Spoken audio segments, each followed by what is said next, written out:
एक युवक गौतम बुद्ध के पास आया और गौतम बुद्ध से बोला कि हे बुद्ध, मेरे मन में इतने गंदे विचार क्यों आते हैं।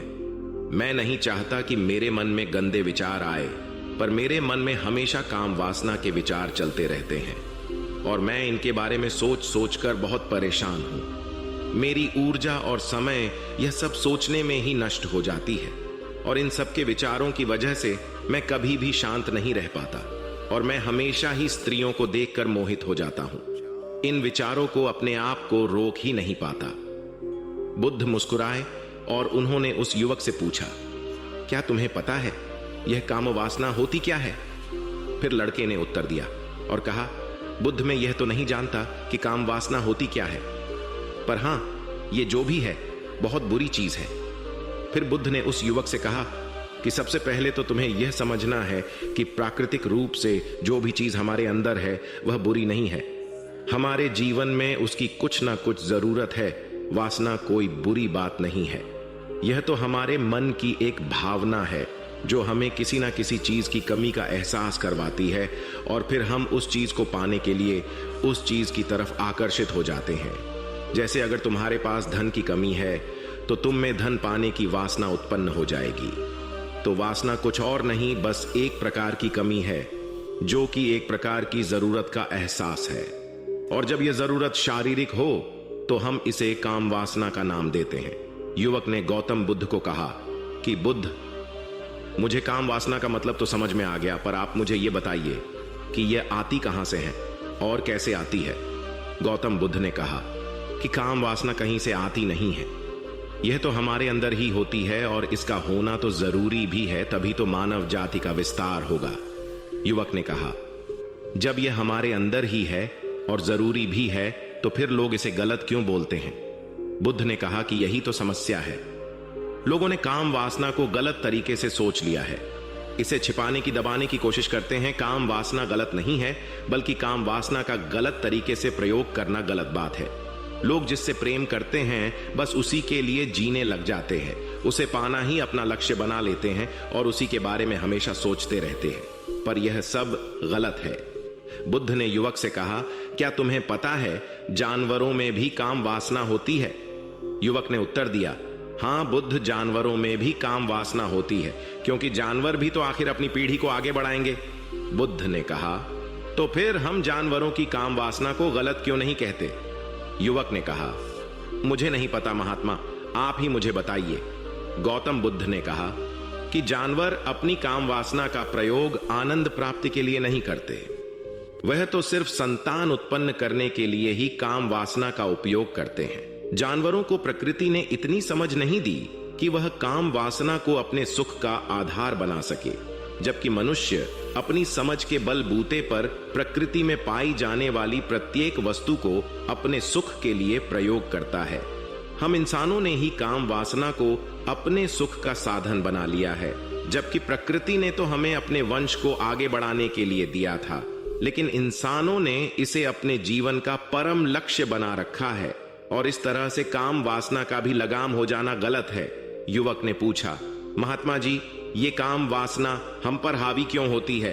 तब गौतम बुद्ध ने कहा कि सुनो, अब जो मैं तुम्हें बताऊंगा उसे तुम ध्यानपूर्वक सुनना। काम वासना का सारा खेल तुम्हें समझ आ जाएगा, तुम्हें तुम्हारे सारे सवालों का जवाब मिल जाएगा। बस तुम्हें ध्यान से सुनकर समझना है। एक बार की बात है, एक आश्रम में गुरु और उनके शिष्य रहा करते थे, जो रोजाना आश्रम के बाहर स्थित गांव में भिक्षा लेने के लिए जाते थे। उस आश्रम का एक शिष्य जिस गांव में भिक्षा लेने जाता था, उस रास्ते में एक नदी पड़ती थी। एक दिन उसने देखा कि एक लड़का पेड़ के पीछे छिपा है। वह उस लड़के के पास गया और उससे जाकर बोला, भाई, तुम इस पेड़ के पीछे छिपकर क्या देख रहे हो? लड़के ने कहा, अरे तुझे नहीं दिख रहा कि मैं क्या देख रहा हूं? तब शिष्य ने नदी की तरफ देखा तो वहां पर कुछ लड़कियां पानी भर रही थीं। वो लड़कियां 14-15 साल की होंगी। तब उसने उस लड़के से कहा, अरे भाई, वहां पर तो लड़कियां पानी भर रही है, इसमें छिप कर देखने वाली क्या बात है? तब वो लड़का शिष्य की तरफ देखकर उससे कहता है, अरे पागल, तुम्हें दिखाई नहीं दे रहा कि कैसे यह परियां नदी से पानी निकाल रही है? जरा उनकी अदाओं को तो देखो, उनके कोमल शरीर को देखो, उनकी पतली कमर को देखो, और उनके बाल उनकी कमर पर कैसे लहरा रहे हैं, मानो सुंदरता बिखरी पड़ी हो। शिष्य ने फिर नदी की तरफ देखा और इस बार वह इससे देखता ही चला गया। उसे किसी भी बात का कोई डर नहीं था, लेकिन अब वो छिपने लगा और उन लड़कियों को देखने लगा। और जब वो छिपकर उन लड़कियों को देख रहा था, तभी वह अचानक अंदर से कांप गया और उसने कहा कि यह मैं क्या कर रहा हूं, मैं जो कर रहा हूं वह सही नहीं है, मुझे यहां से चले जाना चाहिए। और फिर वह जल्दी से वहां से चला गया। वो आश्रम पहुंच जाता है। आश्रम जाकर वो अपने कार्यों में लग गया, लेकिन जो अब भी वह देख कर आया था वहीं उसकी आंखों के सामने बार बार आ रहा था। उसके मन में वही दृश्य चल रहा था। उसके मन में वही सब कुछ देखने के लिए लड़ाई हो रही थी। उसका किसी भी काम में मन नहीं लग रहा था। सुबह होते ही वह रोज जल्दी ही भिक्षा के लिए आश्रम से निकल जाता और उस नदी के पास वाले पेड़ के पास जाता, और जहां पर वह लड़का पहले से मौजूद रहता था, उस लड़के के साथ मिलकर लड़कियों को छुप छुप कर देखता था। अब वह रोज ऐसा करने लग गया। यह उसके रोज का काम हो गया। अब उस शिष्य का मन किसी भी काम में नहीं लगता था। वो हमेशा ही किसी ना किसी प्रकार के विचार में उलझा रहता। वो आश्रम के कार्यों को भी ठीक ढंग से नहीं कर रहा था। न वो ठीक से सो पाता था और न वो ठीक से खाना खा पाता था। उसका मन बेचैन सा रहता था। उसका मन बार बार उन लड़कियों के सौंदर्य को देखने के लिए तरसता था। जब गुरु शिक्षा देते तब भी उसका मन कहीं और विचारों में खोया रहता था। गुरु ने अपने शिष्य की इन हरकतों को जान लिया था। तब एक दिन गुरु ने शिष्य को अपने पास बुलाया और कहा कि आज से मैं भी तुम्हारे साथ भिक्षा मांगने चलूंगा। तुम और मैं साथ साथ भिक्षा मांगने चलेंगे। तभी शिष्य गुरु को मना करते हुए बोला, नहीं गुरुदेव, आप परेशान क्यों हो रहे हो? मैं अकेला ही ठीक से भिक्षा मांग सकता हूं। गुरु ने शिष्य से कहा कि ठीक है, तुम अकेले ही भिक्षा मांगने जाओ। शिष्य तुरंत वहां से भिक्षा मांगने के लिए निकल गया। उसके जाने के बाद गुरु भी आश्रम से निकल गए और शिष्य का पीछा करने लगे कि वो कहा जाता है, किससे मिलता है। यह सब देखने के लिए उसके पीछे पीछे चलने लगे। थोड़ी दूर जाने के बाद गुरु ने देखा कि उनका शिष्य एक लड़के के साथ एक पेड़ के पीछे अपराधी की तरह छिपा हुआ है और छिपकर कुछ देख रहा था। गुरु भी अपने शिष्य के पीछे जाकर खड़े हो गए कि आखिर उनका शिष्य क्या देख रहा है, जिसे देखने के लिए वो पेड़ के पीछे अपराधियों की तरह छिपा पड़ा है। गुरु ने देखा कि उनका शिष्य पेड़ के पीछे छुपकर लड़कियों को देख रहा था जो कि नदी से पानी भर रही थी। तभी गुरु ने शिष्य को कहा कि तुम क्या देख रहे हो? अपने गुरु की आवाज सुनकर वह शिष्य घबरा गया और उसके पसीने छूटने लगे। वह थर थर कांपने लगा, जैसे किसी चोर को चोरी करते समय रंगे हाथों पकड़ लिया हो। उसकी हालत खराब हो गई। वो कुछ भी नहीं बोल रहा था। उसके मुंह से कुछ टूटे फूटे शब्द भी बाहर निकल रहे थे। वो अपने गुरु से नजर भी नहीं मिला पा रहा था। गुरु ने शिष्य की तरफ देखा और कहा कि मेरा शिष्य तो निडर था, उसे तो किसी भी चीज का डर नहीं था, लेकिन यह क्या, तुम तो डर के मारे कांप रहे हो। शिष्य ने गुरु से कहा कि मुझे माफ कर दो गुरुदेव, मेरा इसमें कोई दोष नहीं है। उस लड़के ने मुझे बहका दिया था, लेकिन आपसे मैं वादा करता हूं कि आज के बाद मैं ऐसा कभी दोबारा नहीं करूंगा। मुझे माफ कर दो गुरुदेव। गुरु ने शिष्य से कहा कि कोई बात नहीं, पर इस बात का तुम ध्यान रखना कि हम जैसी संगति करते हैं वैसा ही फल हमें प्राप्त होता है। उसके विचार हमारे अंदर प्रवेश करते हैं, इसीलिए अच्छी संगति करो जिससे तुम्हारे अंदर अच्छे विचारों का प्रवेश हो। फिर गुरु और शिष्य आश्रम लौट आए और फिर से आश्रम के कार्यों पर ध्यान देने लगे। उसने उस रास्ते को छोड़ दिया और दूसरे रास्ते से जाने लगा। वो अपने काम को ध्यान से करता, लेकिन धीरे धीरे उसके अंदर क्रोध उत्पन्न हो गया और फिर वो दूसरों पर क्रोध करने लगा और बेचैन रहने लग गया। अब वो सही समय पर भोजन भी नहीं करता था। वो भोजन भी बहुत कम खाता था। एक रात गुरु शिष्य के पास आए और उसे बोले कि अब तक तुमने कितनी बार अपना वादा तोड़ दिया। यह सुनकर शिष्य अपने गुरु के चरणों में गिर गया और रोने लगा। रोते रोते ही उसने गुरु से कहा कि गुरुदेव, मैं कई बार अपना वादा तोड़ चुका हूं, फिर वादा कर लेता हूं, लेकिन हर बार मैं वादा तोड़ देता हूं। मेरा मन मेरे नियंत्रण में है ही नहीं। मैं बहुत कोशिश करता हूं कि मैं अपने मन से सारे बुरे विचारों को निकाल डालूं, लेकिन मैं चाहकर भी ऐसा नहीं कर पा रहा हूं। फिर गुरु ने शिष्य को कहा कि चलो मेरे साथ। गुरु शिष्य को आश्रम के बगीचे में लेकर गए और शिष्य से कहा कि देखो, यहां पर कुछ नालियां बनी हुई है जिससे नदी का पानी इन पौधों तक आ रहा है और यह पानी एक निरंतर भाव से बह रहा है। क्या तुम इस पानी के बहाव को रोक सकते हो? शिष्य ने कहा कि हाँ गुरुदेव, मैं इस बहाव को रोक सकता हूं। फिर शिष्य ने मिट्टी उठाकर उस नाली में डाल दी। वो पानी थोड़ी देर के लिए रुक गया और फिर थोड़ी देर बाद उस मिट्टी के ऊपर से पानी बह गया। गुरु ने शिष्य से कहा, अरे ये क्या, ये तो पानी रुका ही नहीं। फिर शिष्य ने कुछ कंकड़ पत्थर उठाकर उस नाली में डाल दिए और फिर थोड़ी देर के लिए पानी रुक गया। लेकिन फिर थोड़ी देर बाद ही उन कंकड़ पत्थर के ऊपर से पानी निकल आया। फिर गुरु ने कहा कि यह क्या हुआ, पानी तो फिर से बह गया। तुम तो बोल रहे थे कि तुम इसे रोक दोगे। क्या हम किसी काम को रोकना चाहे तो क्या हम उसे रोक नहीं सकते? तब शिष्य ने कहा, कोई बात नहीं गुरुदेव, मैं इस पानी को तो आपको रोक के दिखाऊंगा। वह फिर से एक बड़ा सा पत्थर लेकर आया और उसे नाली पर डाल दिया और पानी रुक गया। तब गुरु से कहा कि देखा गुरुदेव, मैंने कहा था ना कि पानी को मैं रोक दूंगा। मैंने पानी को रोक दिखाया। आपकी बात मैंने पूरी कर दी। गुरु मुस्कुराए और बोले, अच्छा जरा ध्यान से देखो, पानी रुक गया। क्या वो तो पीछे की नाली तोड़कर बाहर आ गया और अगल बगल से बह रहा है? और ध्यान से देखो, इस पत्थर को आगे भी आ गया और ये पानी अपना रास्ता बदलकर फिर से आगे की तरफ बह जाएगा। और फिर थोड़ी देर बाद ऐसा ही हुआ। फिर गुरु ने शिष्य को समझाया कि तुम्हारे साथ भी तो ऐसा ही चल रहा है। तुम बार बार प्रयास कर रहे हो, बड़े से बड़ा प्रयास कर रहे हो, पर हर बार तुम्हारा प्रयास टूट रहा है और यह हमेशा टूटता ही रहेगा। तुम कितना भी बड़ा पत्थर रख लो, लेकिन पानी तो अपना रास्ता बना ही लेगा। यह सब देखकर गुरु से कहा कि हे गुरुदेव, क्या कोई तरीका नहीं है जिससे मैं गंदे विचारों से बाहर निकल सकूं और यह मेरे मन में आए ही नहीं? गुरु शिष्य को एक नदी के पास ले गए जहां से उस बगीचे में पानी आ रहा था। गुरु ने शिष्य से कहा, वो पानी इसी नदी से जा रहा है।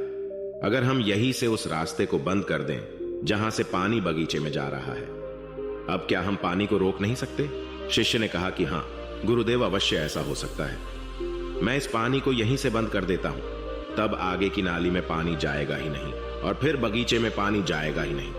फिर से नदी से जाने वाले रास्ते को बहुत मेहनत करके पत्थर और मिट्टी डाल डालकर बंद कर दिया और गुरु से कहा कि गुरुदेव, मैंने पानी को बंद कर दिया है, अब यह पानी बगीचे में जाएगा ही नहीं। तब गुरु ने कहा कि अगर पानी बगीचे में नहीं जाएगा तो पेड़ पौधों को पानी कहां से मिलेगा? उन पेड़ पौधों को तो पानी की आवश्यकता है और उन पेड़ पौधों में कुछ पेड़ पौधे तो ऐसे हैं जिनको रोज पानी की आवश्यकता है। वह तो मुरझाकर मर ही जाएंगे, उनका क्या होगा? पानी तो हमें खोलना ही होगा। शिष्य ने गुरु की बात सुनकर वापस नदी से जाने वाले पानी का रास्ता खोल दिया। तब गुरु ने शिष्य से पूछा कि अगर हम इस नदी के पूरे पानी को बगीचे की तरफ मोड़ दे तो क्या होगा? तब शिष्य ने जवाब दिया कि गुरुदेव, वहां पर जितने भी पेड़ पौधे हैं वो गलकर नष्ट हो जाएंगे, वहां पर कुछ नहीं बचेगा। फिर गुरु मुस्कुराए और बोले, तुम इस बात को समझो कि हमें किसी भी चीज को रोकना नहीं है, बस हमें हमेशा संतुलन बनाए रखना है। कम पानी से भी पौधे नष्ट होते हैं और ज्यादा पानी से भी पौधे नष्ट होते हैं। हमारा जीवन संतुलन से ही चलता है। गुरु ने शिष्य से कहा कि अगर मैं तुम्हें कहूं कि तुम आम के बारे में मत सोचो तो तुम्हारे मन में सबसे पहले किसका चित्र आएगा? शिष्य ने कहा कि गुरुदेव, मेरे मन में तो पहला चित्र आम का ही आएगा। गुरु ने कहा कि जब हम गंदे विचारों को जबरदस्ती रोकने का प्रयास करते हैं तो वह और मजबूती के साथ हमारे अंदर प्रवेश करते हैं और ज्यादा हमारे अंदर उठते हैं। इसीलिए हमें उन्हें कभी भी दबाने की कोशिश नहीं करनी चाहिए। फिर गुरु ने शिष्य को जाते हुए कहा कि हमारे गंदे विचार बुरे लोगों की संगति करने की वजह से भी आते हैं। कई बार क्या होता है कि कामुकता हमारे अंदर होती नहीं है, लेकिन कुछ अश्लील लोगों के साथ रहने की वजह से यह हमारे अंदर हावी हो जाती है। फिर शिष्य ने कहा, जा 250 ml वाली पेप्सी लेकर आ।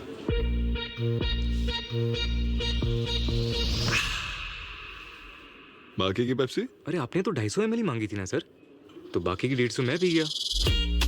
20 रुपए में अब 400 ml पेप्सी। कि गुरुदेव, आप सही कह रहे हैं, मैं अपने मार्ग से भटक गया था। फिर वो शिष्य उस रात बहुत ही चैन की नींद सोया। सुबह अपने कार्यों को पूरे मन से किया और फिर सुबह वो भिक्षा लेने के लिए उसी रास्ते से गया जहां वह लड़का आज भी पेड़ के पीछे छुपकर उन लड़कियों को देख रहा था। वो शिष्य नदी पर गया जहां वह लड़कियां पानी भर रही थीं। उसने उन लड़कियों से पानी मांगा। उन लड़कियों में से एक लड़की ने उसे पानी पिलाया और उस सन्यासी शिष्य के चरण छुए। शिष्य ने उसे आशीर्वाद दिया कि तुम्हारा कल्याण हो। उसका मन सकारात्मक ऊर्जा से भर गया। उसके चेहरे पर मुस्कान आ गई थी, जैसे कि उसे कुछ खोया हुआ वापस मिल गया हो। वह वापस अपने रास्ते से जाने लगा। तभी पीछे से वह लड़का आ गया जो पेड़ के पीछे छुपा हुआ था। वह शिष्य के पास आया और बोला कि क्या बात है, आज तो तुमने नजदीक से दर्शन कर लिए, तुम तो मुझसे भी आगे निकले। तब शिष्य ने कहा कि हम हमेशा दूसरे के दर्शन करने में ही व्यस्त रहते हैं, अपने दर्शन कर ही नहीं पाते। तुम कब तक इस पेड़ के पीछे छुपते रहोगे? किसी को पसंद करते हो तो उससे बोल दो, अगर वो भी तुम्हें पसंद करती है, और शादी कर लो। पर उससे पहले तुम कुछ बन जाओ तथा अपने आप को पहचान लो। ऐसे अपना समय बर्बाद मत करो। फिर वह लड़का रोज उससे मिलने लगा और उस लड़के ने नदी पर जाना छोड़ दिया। और फिर वो लड़का अपने जीवन में कुछ बनने के लिए संघर्ष करने लगा। तो तुमने देखा संगति का असर क्या होता है। अपनी संगति बदलो, अपने विचार बदलो। बुद्ध ने युवक से पूछा कि क्या तुम्हें तुम्हारे सारे सवालों का जवाब मिल गया? तब युवक ने कहा कि हां महात्मा जी, आपका बहुत बहुत धन्यवाद। तब गौतम बुद्ध ने युवक से कहा कि जब तुम्हारे मन में गंदे विचार आए तब आप अपने आप को दोषी मत मानो। यह शरीर है और यह सब इसमें हजारों वर्षों से सीखा है। यह केवल तुम्हारे सोच लेने से, शपथ लेने से यह टूटने वाला नहीं है, लेकिन तुम्हारे पास वो शक्ति है और वो ऊर्जा है जिसका तुम्हें संतुलन बनाए रखने के लिए उपयोग करना है। तुम एक जीवित ऊर्जा हो जो कुछ भी अनुभव करने के लिए स्वतंत्र हो, जो कुछ निर्माण करने के लिए स्वतंत्र हैं। इसीलिए तुम अपने आप को पहचानो। दोस्तों, आपको यह कहानी कैसी लगी हमें कमेंट करके जरूर बताना, और ऐसी ही और कहानियों के लिए सब्सक्राइब का बटन जरूर